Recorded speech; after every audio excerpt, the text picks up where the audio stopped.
Et pour l'interview de la semaine, je suis en compagnie d'Amaury Chaumet, qui est CEO de The Packager. Bonjour, merci beaucoup d'être avec nous. Bonjour Sybille. Donc vous êtes CEO de The Packager, une start-up dédiée donc à la logistique dans le monde de l'art. Est-ce que vous pouvez donc nous expliquer avec plus de précision ce que fait votre start-up et aussi surtout comment est-ce que vous avez intégré l'IA dans votre solution? Alors, The Packager, c'est une entreprise qu'on a créée il y a 4 ans maintenant, et l'idée principale était de proposer une offre de transport sur des plateformes e-commerce qui vendaient des objets vintage, d'art, de collection, des objets qui n'étaient pas emballés à l'origine, qui n'avaient pas d'emballage industriel. Et donc, il n'y avait pas de proposition de transport, puisque pour pouvoir calculer un transport, il faut que l'objet d'abord soit emballé pour avoir ses dimensions définitives et ensuite calculer le transport. Moi-même, j'étais dans le transport d'œuvres d'art depuis de nombreuses années. Donc, j'ai eu cette idée et on a monté un algorithme qui permettait de calculer cette transformation. Voilà, la transformation de l'objet entre un objet à nu ou non emballé et un objet emballé. Donc avec cette idée, on a créé The Packagers. On est allé voir les plateformes e-commerce. On leur a proposé de les intégrer. Ça a eu un succès assez rapide, puisqu'aujourd'hui, on a intégré vous avez beaucoup développé là. Oui, on a intégré les plus grandes plateformes existantes en Europe et aux États-Unis. Et on va encore en intégrer d'autres cette année. Donc on déroule assez vite.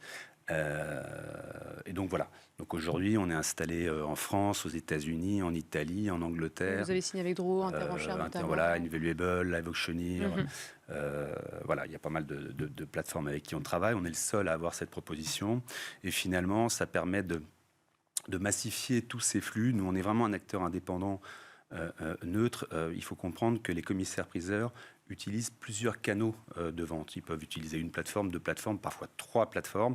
Mais finalement, en termes de logistique, nous, on va chercher toujours chez un commissaire-priseur.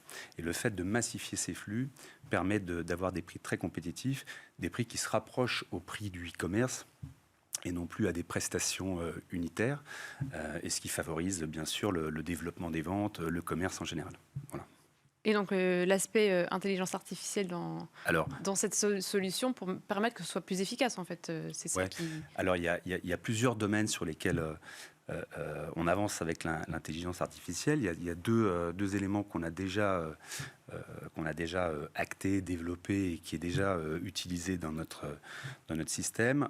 Le premier, c'est le traitement des données, puisqu'on reçoit énormément de données, de catalogues, d'objets, de descriptifs, mais qui sont parfois difficiles à exploiter parce que c'est pas dans le bon sens, dans le bon ordre, etc., où les données ne sont pas complètes. Sur des dimensions, vous pouvez avoir, si on parle d'une statue, vous allez avoir la hauteur, c'est tout. Mais pour nous, un transporteur, il nous faut la hauteur, la largeur et la profondeur.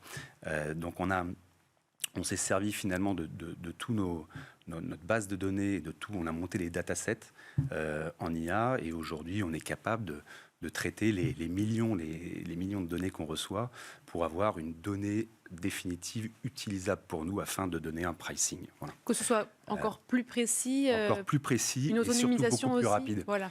Puisque là, c'est instantané. Voilà. On est capable de cleaner, d'ailleurs cet outil on l'a appelé le cleaner, on est capable de cleaner des centaines de milliers de données de manière quasi immédiate. Donc ça, c'est sur je dirais le prédictif des dimensions des objets.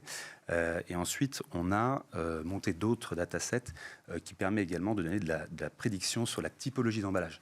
Parce que la typologie d'emballage, elle va changer par rapport à la taille de l'objet, par rapport à son poids prédit, par rapport à sa valeur, par rapport à sa complexité, par rapport aux matériaux de l'objet, et évidemment par rapport à la destination. Pardon. Oui. C'est pas la même chose d'envoyer un objet en Australie que de le livrer de Paris à Paris.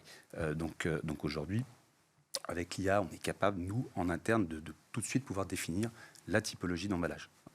Voilà, donc ça, c'est les deux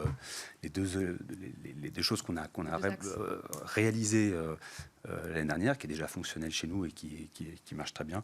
Puis on a d'autres idées en cours de développement, mais bon, voilà. Comme l'IA est en cours de développement. Voilà. Et l'enjeu derrière, voilà, c'est vraiment un enjeu e-commerce, que les plateformes de vente aux enchères ou de vente d'objets se mettent au même niveau que des grosses plateformes qu'on connaît tous de vente en fait en ligne. C'est ça aussi l'enjeu derrière. Je ne vais pas parler pour elles, mais évidemment, plus les plateformes e-commerce pourront se rapprocher des standards de prix d'expédition faible, de rapidité, de rapidité de livraison, etc. Enfin, toute une expérience client.